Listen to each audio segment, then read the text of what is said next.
Welcome back to Sawtooth Tactical. When this whole pistol brace thing first started happening, the ATF was talking about Form 4999 and doing their final rule factoring criteria for firearms with attached stabilizing braces. Well, I made a prediction that this would have implications as to getting SBRs off of the NFA. Well, today I want to take a minute to talk about Fifth Circuit Judge Reed O'Connor's ruling that happened this last week and what I think it means and why I think my prediction might come true. So make sure you're subscribed. And we're going to talk about what's going on with pistol braces and the NFA. So to start off, I am completely aware of what his ruling means and what it doesn't mean. And yes, we are still in that predicament where some people seem to have more constitutional rights than other people, which is totally wrong in my opinion. You shouldn't have to join one of these firearms rights groups in order to be able to exercise your constitutional rights. Now, I am a member of GOA. Right now, if you're a member of FPC, you are still covered under an injunction against the pistol brace rule. That injunction was extended by Judge Reed O'Connor, but only for the plaintiffs in that case, which includes members of the Firearms Policy Coalition. So if you are a member, you're still covered. You can go out and shoot your guns with your pistol braces on them for now, at least until the whole case is heard and the entire thing's done. So that's good for those people. Now, do I think that it is wrong that people that aren't members of FPC need to possibly worry about this? Yes, it's absolutely wrong. And what Judge Reed O'Connor did not do was to extend the preliminary injunction nationwide to cover everybody, which, if you look at the whole opinion, you would think that under his logic that he would have extended it nationally. I think that it's very much worth reading, and I'm not going to do that here. There's other channels that have done that. You can watch Guns and Gadgets, Jared over there, literally read the whole thing on his video on the day that it came out. I put out a short that day, but I do work full time, and so I need to record videos on the weekends generally. And so here we are with that. And that's not really what I want to talk about anyway. What I want to talk about are the implications of what Judge Reed O'Connor had to say. And it was very, very refreshing to hear a judge, or to read, whatever, that he was actually using logic like most of us gun owners, the same way that we see this logically. And a big part of what he said, along with a lot of other stuff, but the part that I want to focus on was that he talked about even during the Revolutionary War that soldiers would put stocks on their pistols to make them more accurate, in turn making them safer.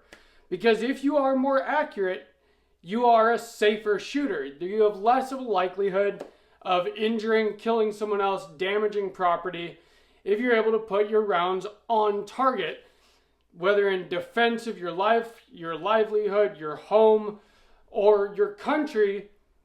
You want to be able, you're responsible for every round that leaves your muzzle, and so you want those rounds to go where you want them to go, right? And so he talked about that during the Revolution and then equated it to today.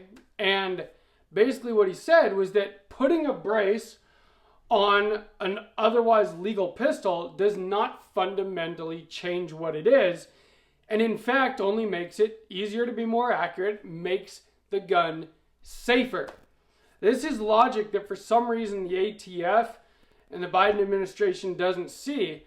I don't understand why they would want guns to be less accurate and consequentially more unsafe. That makes no sense.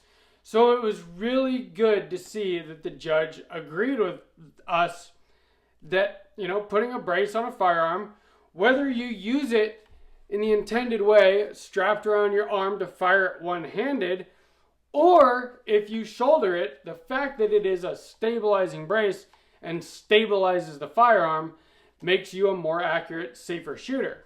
Well, what he also said was that it makes you a safer shooter whether you modify the firearm with a rearward device like a pistol brace or a stock.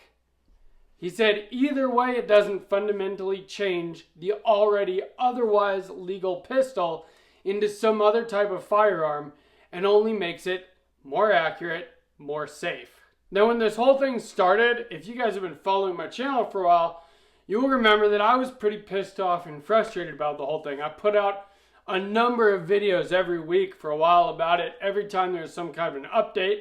And that's why I'm making this video. I want to keep you guys updated because it's something that, that I've been following all along, and I know that a lot of you guys have as well. Well, maybe I was being optimistic, but my big prediction at the start of this thing was that the ATF had finally bit off more than they could chew. They were overstepping their statutory authority so much that it would come back to bite them in the ass, and that we would eventually get SBRs taken off the NFA because of this whole thing.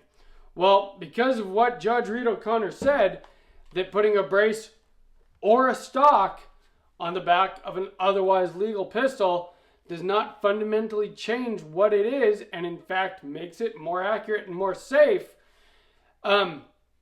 Basically, he is leading the way, he's paving the way for a future case against the NFA, against SBRs being regulated as National Firearms Act items, to be finally taken off of the NFA. And I believe that there will be a case relatively soon about that, using his ruling as reason for that. And so I think that that is something very good that we have to look forward to. At least I sure hope so. Kind of sucks I just paid for a bunch of tax stamps because I just wanted to be able to run my short-barreled stuff, make videos with it, and not have to worry about showing it on YouTube anymore. And honestly, it's nice to be able to put a vertical foregrip and a stock on something instead of playing around with these rules, which is what a lot of us were doing with pistol braces anyway, whether you want to admit it and be realistic or not. But you know what? I'm happy to have wasted my money on tax stamps if we can get SBRs taken off the NFA, hopefully suppressors too at some point. It's absolutely ridiculous that these things are regulated the way they are, that they're too dangerous for normal citizens to have unless you pay $200 and wait like a year for the ATF to say that it's okay for you to own these things. To me, that's absolutely ridiculous. You guys know how I feel about that. And so if all this BS that we've had to go through with this pistol brace rule turns out that that is what it took to get SBRs off of the NFA, well, I will be very happy, and I believe that a lot of you guys will be as well. If you enjoyed this video, please hit the like, share this video, make sure you subscribe to Sawtooth Tactical, hit that notification bell, leave me a comment. What do you think about this? Do you think that I'm just being optimistic, or do you think we might actually get SBRs taken off the NFA because of this? One can only hope. From Sawtooth Tactical, stay strapped or get clapped.